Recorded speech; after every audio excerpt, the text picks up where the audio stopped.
May 29th, 2013. A good lunch.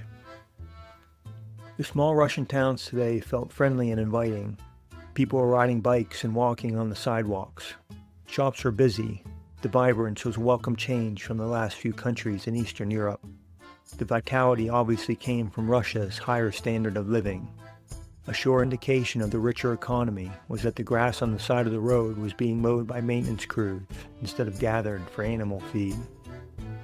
Throughout the morning, I followed the coast of the Azov Sea, past fields of grapes and patches of poppies growing wild on the roadside. A man on a motorcycle took an interest in me and pulled over to talk. He didn't speak English, but that is slowly becoming less of a barrier. Without actively trying, I've been developing new habits of communication. I'm now much more animated in my speech. I never used to talk with my hands, but now I flail about descriptively.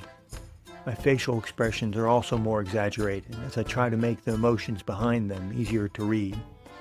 Without exactly understanding the man's question, I pointed behind me and said Portugal. Then I pointed ahead and said China. I tried to tell him I've been going for 100 days by pointing at the sun and holding up my right index finger and pumping my left fist twice. But I don't think he understood. The man offered to buy me lunch, so I followed him down the road for 10 minutes while he slowly drove ahead. We arrived at a cafeteria-style restaurant with pre-made plates of food lined up for us to choose from. I followed my friend's lead and filled my tray with a fish fillet, vegetable soup, egg salad, cake, and grape juice. We sat at a small table which became so full with our food that when I bumped my plate, the glass of grape juice fell into the man's tray and pooled beneath the dishes. I was embarrassed, but the man seemed unfazed. He tossed a napkin into the puddle and went back to eating. I tried to have a conversation while we ate, but I really struggled to communicate. Soon we were both sitting in silence, and I was racing to keep up with the pace he was eating. My tendency is to stretch out my meals while I rest and watch the clouds drift by.